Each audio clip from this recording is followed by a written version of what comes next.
Ah, foreign aid. The comforting balm for the Western conscience. Billions of dollars year after year flowing from the benevolent coffers of developed nations to the supposedly needy continent of Africa. It's a wonderful story, isn't it? A narrative of salvation, of the enlightened few lifting the less fortunate from the depths of their own making. But let's be brutally honest for a moment, shall we? This grand charade of charity is precisely why, despite decades of handouts, so many African nations remain stuck in a perpetual cycle of dependency, rather than rising to the occasion. The dirty secret of foreign aid isn't that it occasionally fails, it's that its design often perpetuates the very conditions it claims to alleviate. When you consistently provide a safety net, however flimsy, you remove the incentive to build a solid floor. Why should African governments bother with the arduous task of tax collection, of building robust domestic economies, of fostering genuine self-reliance, when they know the next tranche of aid money is just a donor conference away? It's like constantly giving pocket money to a child who refuses to get a job. They never learn to stand on their own 2 feet, do they? They just learn to extend their hand. And that, dear viewers, is exactly what we've cultivated in many parts of Africa. And then there's the inconvenient truth about where much of this well-intentioned money actually ends up. Do you genuinely believe that every dollar reaches the starving child or builds a functional clinic? Please, that's a naive fantasy. The reality is that foreign aid, particularly when untied and loosely monitored, is a prime enabler of corruption. It's a ready-made slush fund for elites. We pump billions into systems riddled with weak institutions and rampant graft, then act surprised when the money vanishes into offshore accounts or funds the lavish lifestyles of those who already hold power. It's not a bug. It's a feature of a system that often prioritizes political expediency and donor vanity projects over genuine oversight. We effectively subsidize kleptocracies, then wonder why the poor stay poor. It's almost comical in its predictability. Beyond the moral failings, there are the cold, hard economic facts. Ever heard of Dutch disease? No, it's not some exotic African ailment. It's what happens when massive inflows of foreign currency, like say billions in aid, artificially inflate a nation's currency. Suddenly, local products become too expensive to export, and cheap imports flood the market, decimating nascent local industries. Why bother developing a textile factory when free secondhand clothes from Europe are flooding in? Why cultivate local produce when foreign food aid is being dumped at prices no local farmer can compete with? We, the benevolent donors, inadvertently undermine the very productive sectors that could lead to self-sustaining growth. We cripple them with our kindness. It's economic malpractice, dressed up as philanthropy. Let's not forget the insidious erosion of national sovereignty. When a significant portion of a government's budget comes from external sources, to whom do they truly answer? Their own tax-paying citizens or the foreign donors holding the purse strings? The answer, more often than not, is the latter. Aid comes with conditions, doesn't it? Policy prescriptions dictated by institutions thousands of miles away, often oblivious to local realities. Structural adjustment programs, privatization demands, austerity measures, all imposed by those who presume to know what's best for sovereign nations.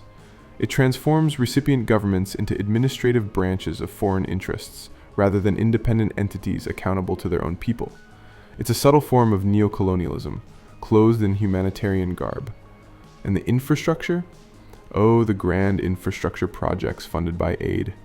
So many of them are nothing more than white elephants, prestige projects designed to please donors or line the pockets of corrupt officials, rather than serve the actual needs of the populace.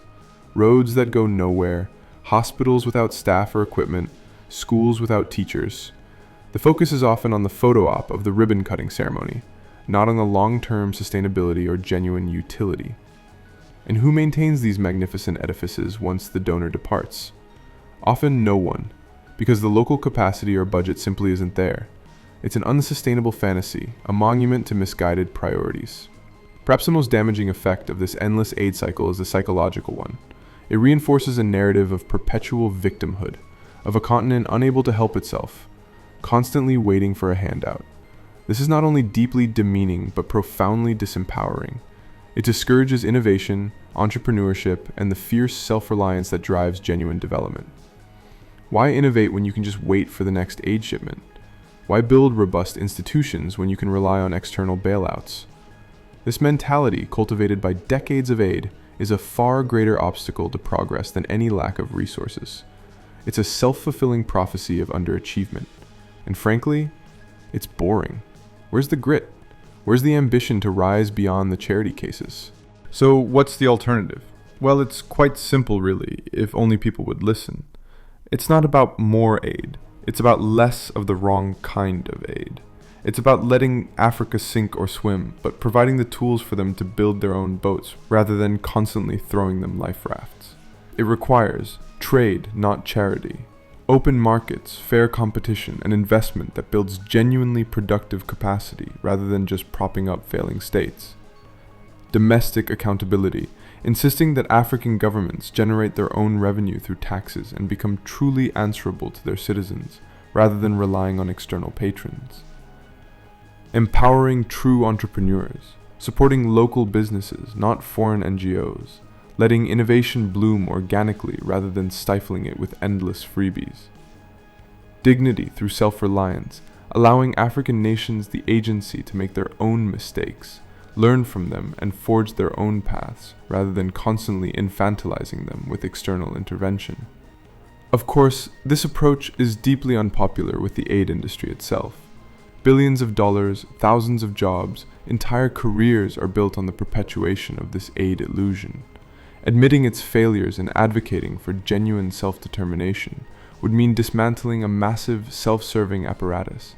It would mean less control, less moral superiority for the donors. And who wants that? It means acknowledging that African nations are not helpless children, but complex societies capable of charting their own course.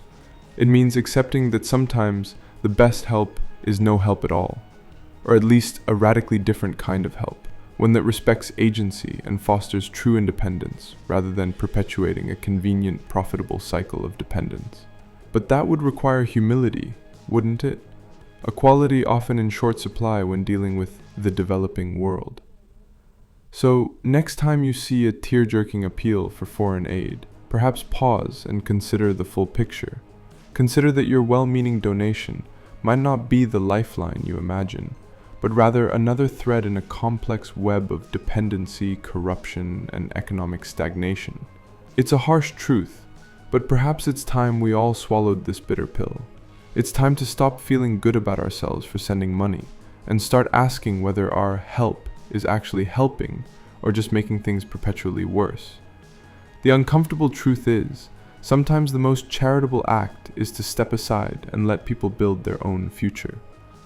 Don't forget to subscribe for more hard-hitting videos, and leave your comments in the comment section below. Thank you for watching. I will see you in the next one.